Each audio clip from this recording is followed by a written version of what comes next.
Welcome dear student. আজকে আমরা class 9-এর একটা ম্যাথ নিয়ে আলোচনা করব। তো আমাদের এই ম্যাথটিতে কি বলছে নেক্সট পেজে একটু দেখে নিই। কোনটিতে পরমাণুর সংখ্যা সবচেয়ে বেশি? Option A, B, C, D. তো এখানে আমরা দুটো পদ্ধতিতে নির্ণয় করব। তো প্রথমত আমরা পুরো ডিটেলসে একটু আলোচনা করে নেব। নেক্সট পরবর্তীতে একটা শর্ট পদ্ধতিতে উত্তরটি নির্ণয় করব। তো আমাদের ফার্স্ট অপশান কি বলছে? অপশান এ, যে 18 গ্রাম H2O। তো আমাদের পরমাণুর সংখ্যা চেয়েছে, আমরা যেমনভাবে পরমাণু নির্ণয় করে থাকি তেমন নির্ণয় করব। তো আমাদের প্রথমত এই H2O এর আণবিক ভরটা আমাদের জানতে হবে। তো আণবিক ভর এইচের 1, দুটো এইচ রয়েছে, 2 দিয়ে গুণ দিলাম, প্লাস ও এর জন্য 16, অর্থাৎ 2 একে 2 প্লাস 16 সমান আমরা পাচ্ছি 18 গ্রাম। ওকে, তো আমরা জানি যে যে কোনো যৌগের আণবিক ভর সমান সেখানে অণুর সংখ্যা হয়ে থাকে অ্যাভোগাড্রো সংখ্যা। তাহলে আমরা এখানে লিখতে পারি যে 18 গ্রাম H2O তে অণুর সংখ্যা অ্যাভোগাড্রো সংখ্যা, যাকে আমরা Na দ্বারা চিহ্নিত করি।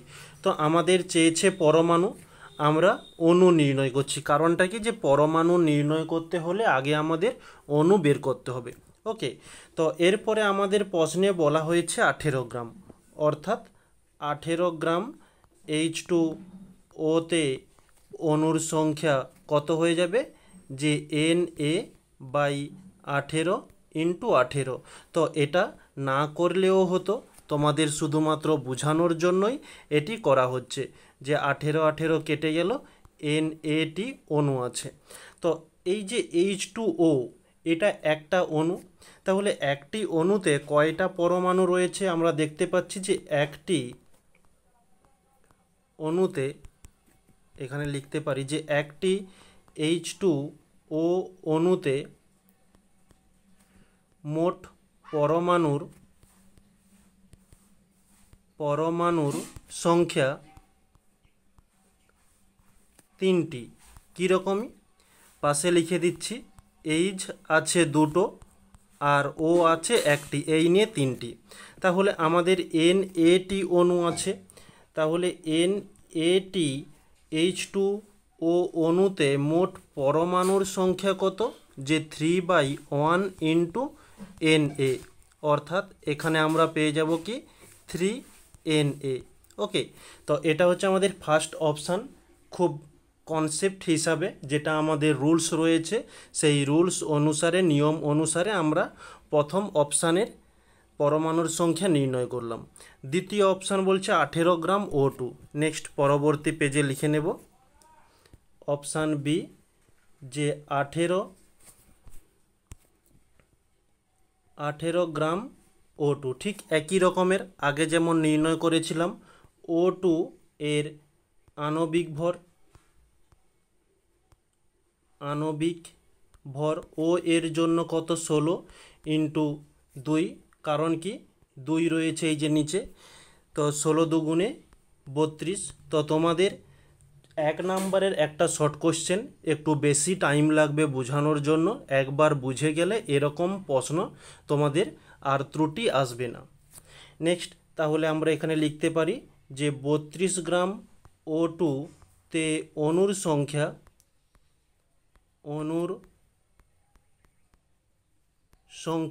কত? অ্যাভোগাড্রো সংখ্যা Na।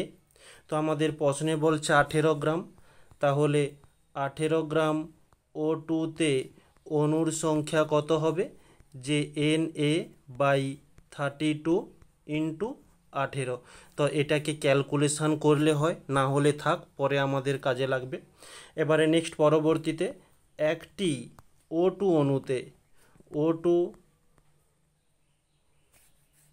অণুতে মোট পরমাণুর সংখ্যা পরমাণুর সংখ্যা কয়টি আছে? O2, মানে ও হচ্ছে দুটো আছে, 2, পাশে লিখে দিচ্ছি ও হচ্ছে দুটো।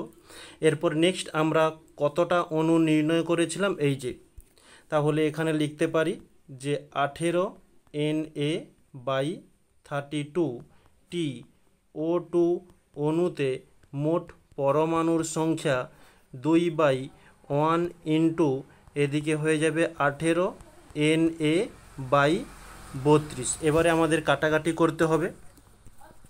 তো কাটাকাটিটা দেখো, 2 দিয়ে দিলে 2 একে 2, 2 একে 2, 2 6 12, আবার 2 দিয়ে দিলে 2 8 16, এদিকে হচ্ছে 2 লং 18, আর কাটাকাটি সম্ভব নয়। তাহলে আমরা এখানে কি পেলাম? 9Na/8।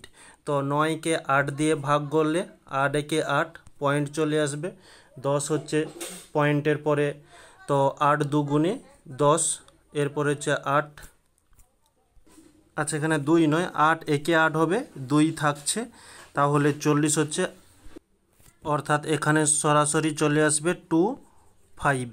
ওকে, বা 9কে 8 দিয়ে ভাগ করে নিও, এত Na। এটা হচ্ছে আমাদের দ্বিতীয় অপশান ক্যালকুলেশান হলো। নেক্সট পরবর্তী অপশান, অপশান সি। অপশান সিতে আমাদের কি বলছে যে 18 গ্রাম কার্বন ডাই অক্সাইড CO2, ঠিক একই রকমের, যে কার্বন ডাই অক্সাইড CO2 এর আণবিক ভর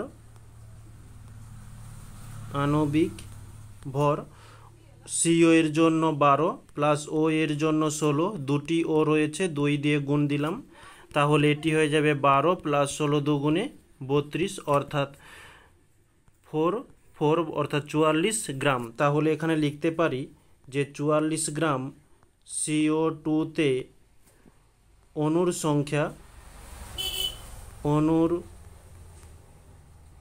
সংখ্যা কত?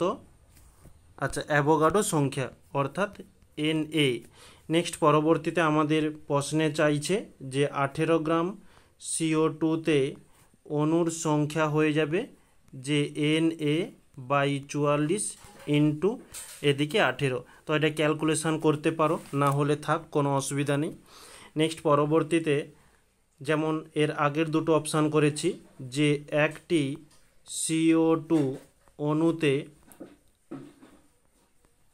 মোট পরমাণুর সংখ্যা,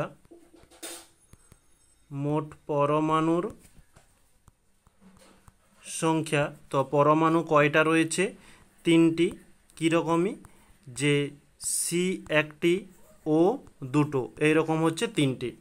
তো নেক্সট তাহলে যে 18Na/44 CO2 অণুতে মোট পরমাণুর সংখ্যা তাহলে কত হবে? 3/1 ইন্টু এদিকে হচ্ছে 18 Na/44।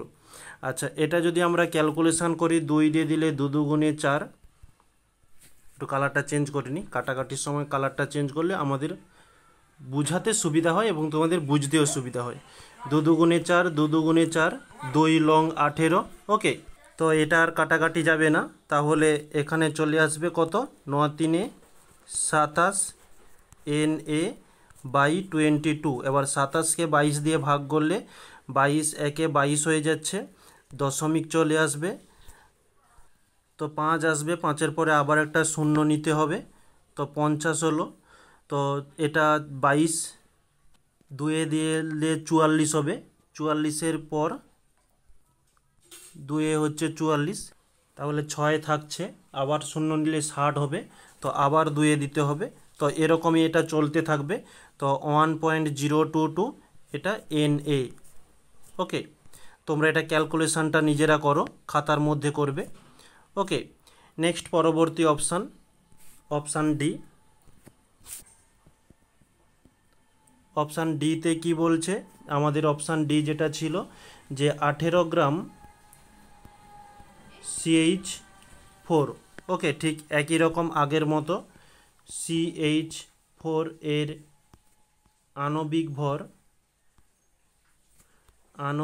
ভর C এর জন্য 12 প্লাস এইচের 1, 4টি এইচ রয়েছে, 4 দিয়ে গুণ করলাম, তাহলে 12 প্লাস 4 একে 4, 4 দুয়ে 8 হচ্ছে, 4 একে 4 হচ্ছে 48। ওকে, তো এখানে তাহলে লিখতে পারি যে 48, ও সরি 1 মিনিট ভুল হয়ে গিয়েছে, আমরা এখানে প্লাস করে গুণ করে ফেলছি। আচ্ছা, 12-র সঙ্গে 4 যোগ করলে এটা আমরা পাচ্ছি যে 16, এটা গুণ করে ফেলছিলাম। ওকে, তো এখানে তাহলে লিখতে পারি যে 16 গ্রাম CH4 এ অণুর ভর বা অণুর সংখ্যা কত, যে Na অ্যাভোগাড্রো সংখ্যা। তাহলে আমাদের নির্ণয় করতে হবে প্রশ্ন অনুসারে 18 গ্রাম CH4 এ অণুর সংখ্যা যে Na/16 ইন্টু 18। ওকে, ক্যালকুলেশান করতে পারো, না করতে পারো, কোনো সমস্যা নেই। নেক্সট পরবর্তীতে যে একটি CH4 এ মোট পরমাণুর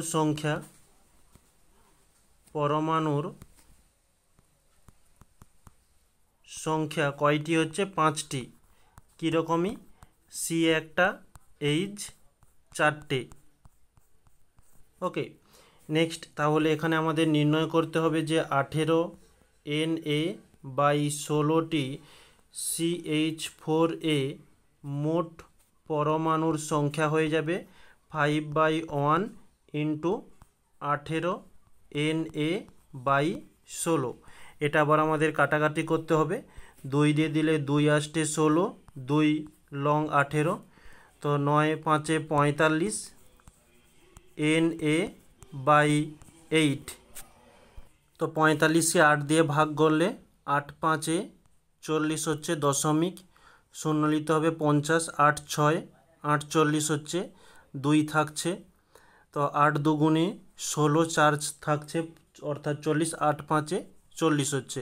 ওকে, এত Na। তো এটা এবার আমরা দেখো মানে লক্ষ্য করব, যেটা আমাদের এখানে আসছে কত, Na, তার সঙ্গে 5 ইন্টু 6 2 5।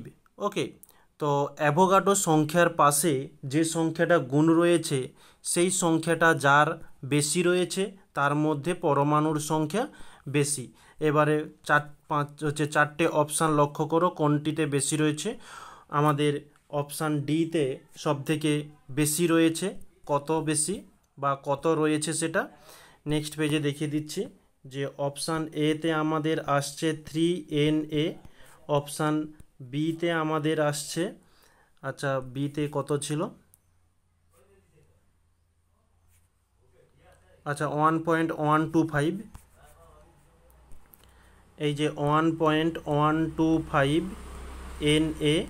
অপশান সিতে 1.022 Na। অপশান ডিতে 5.625 Na। তাহলে আমরা এখানে লক্ষ্য করতে পারছি যে অপশান ডিতে বেশি আছে, অর্থাৎ অপশান ডিতে পরমাণুর সংখ্যা বেশি আছে। এটা হচ্ছে আমাদের পুরো থিওরি কনসেপ্ট। ওকে, তো এরকমই তোমাদের 1 নাম্বারের কোশ্চেন দেওয়া থাকে। তো এই ক্লাসটা যারা পুরোপুরি কমপ্লিট করলে তারা এরকম কোশ্চেনগুলো একবারে তুড়ি মেরে উড়ে দিতে পারবে। ওকে, এবারে আমরা দেখব শর্ট টিকটা কি। আচ্ছা, অপশান এতে আমাদের কি ছিল, যে 18 গ্রাম H2O। এবারে তোমাদের এই H2O এর আণবিক ভর নির্ণয় করতে হবে। আণবিক ভর কত নির্ণয় হয়েছে সেটা তোমাদের দেখিয়ে দিয়েছি, 18। তো এই 18 এবং এদিকেও রয়েছে 18। এবারে এটা আমরা কিভাবে ক্যালকুলেশন করব, দেখো এই যে আমাদের রয়েছে 18 গ্রাম, তাহলে 18 গ্রাম হয়ে গেল। নেক্সট আমরা যেটা আণবিক ভর নির্ণয় করেছি ওই 18 গ্রাম। ওকে, তার সঙ্গে অ্যাভোগাড্রো সংখ্যা Na এবং কয়টি পরমাণু রয়েছে, 3টে পরমাণু, H দুটো ও একটা, অর্থাৎ 3। এটা ক্যালকুলেশন করলে আমরা পেয়ে যাব কত, 3Na। 18 18 কেটে যাবে, 3Na। এবার হচ্ছে অপশান বি, কালারটা একটু চেঞ্জ করি। অপশান বিতে আমাদের কি অপশান ছিল, যে 18 গ্রাম CH4। তো আমি আগে যে পদ্ধতিটা করিয়ে দিয়েছি ওটা হচ্ছে বোঝানোর জন্য।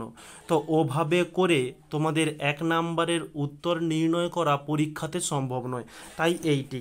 তো এটা এবার কিভাবে নির্ণয় করব? এই যে 18 গ্রাম রয়েছে, অর্থাৎ এখানে 18 বাই CH4, ফট করে এর আণবিক ভরটা নির্ণয় করতে হবে।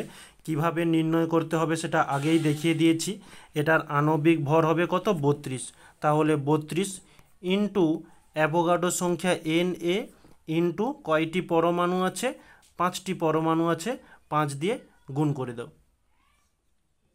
ওকে, তাহলে এটা ক্যালকুলেশান করলে আচ্ছা একটা মিস্টেক করে গেছে, আমাদের অপশান বিতে কিন্তু এটা নেই। ওকে, এটা হচ্ছে আমাদের অপশান ডিতে আছে, তাহলে এই অপশানটাই চেঞ্জ করে দাও। এটা হচ্ছে অপশান ডি। ওকে, তাহলে এটা ক্যালকুলেশান করলে আমরা পেয়ে যাব কত? 2 দিয়ে দিলে 2 লং 18, 2 একে 2, 2 6 12। তো আর কাটাকাটি যাবে না, 9 5 45 বাই এটা হচ্ছে কত আসছে? আচ্ছা নিচে 16 আসছে, 1 মিনিট কোথাও একটা গড়বড় করে যাচ্ছি। আচ্ছা সি কার্বন 12-র সঙ্গে 4, আচ্ছা 16 হবে। ওহ 1 মিনিট, এটা পুরোটাই ক্লিয়ার করে দিই। অপশান ডি যদি আমরা ক্যালকুলেশান করি তাহলে অপশান ডিতে ছিল 18 গ্রাম CH4। ওকে, তো এখানে আমরা কীভাবে নির্ণয় করব? যে 18 গ্রাম থাকলো CH4, এর আণবিক ভর হয়ে থাকবে যে 16, আবারও 32 লিখছি, এটা হচ্ছে 16 আসছে। কার্বনের 12, তার সঙ্গে 4 গুণ হবে, গুণ বলছি যোগ হবে, তাহলে এটা আসছে 16। Na অ্যাভোগাড্রো সংখ্যা, তার সঙ্গে 5। এবার হচ্ছে 2 লং 18, 2 8 16, আর 9 5 45, Na বাই হচ্ছে 8। তো এটা ক্যালকুলেশান করলে আমরা পেয়ে যাব কত? 5.625। ওকে, এত Na। এটা হচ্ছে অপশান ডি হয়ে গেল। আচ্ছা অপশান বিটা করা হয়নি। অপশান বি আমাদের আছে 18 গ্রাম O2। ওকে, তো 18কে 18 থাকলো, O2 এর গ্রাম আণবিক ভর হয়ে থাকে কত? যে 32 ইন্টু Na অ্যাভোগাড্রো ইন্টু কয়টি পরমাণু আছে? 2টি পরমাণু আছে, অর্থাৎ 2 দিয়ে গুণ। তো 2 দিয়ে দিলে 2 একে 2, 2 6 12, 2 8 16, 2 লং 18, আর কাটাকাটি যাবে না, তাহলে 9/8 Na, অর্থাৎ এটা আসবে 1.125 Na। অপশান বি হয়ে গেল। অপশান সি, আচ্ছা এখানেই করে দিচ্ছি, অপশান সি হয়ে যাবে কি? যে 18 গ্রাম CO2, তো 18কে 18 থাকলো, CO2 এর আণবিক ভর হয়ে থাকে 44 ইন্টু Na ইন্টু কয়টি পরমাণু আছে? 3টি পরমাণু। তো 2 দিয়ে দিলে 2 লং 18, 2 দুগুণে 4, 2 দুগুণে 4, 9 3 27 বাই 22 Na। তো 27কে 22 দিয়ে ভাগ করলে আসবে 1.022 Na। তো এখানেই আমরা সহজভাবে নির্ণয় করতে পারবো তাহলে কোনটিতে বেশি রয়েছে, এই যে অপশান ডি। ওকে, তো যথারীতি বোঝাতে সময় লেগেছে, আশা করছি বুঝতে পেরেছো। তো এটা বুঝতে পারলে যাদের এরকম টাইপের কোশ্চেনের সমস্যা, তো এইরকম সমস্যা আশা করছি আর থাকবে না। শুধু এটা একটা নয়, একবার নয়, বারবার এটা এই ছোট্ট একটা ক্লাসের মধ্যে সমাধান করা হলো। ওকে, তাহলে সবাইকে থ্যাংক ইউ বলে ক্লাসটিকে এখানে সমাপ্ত করছি।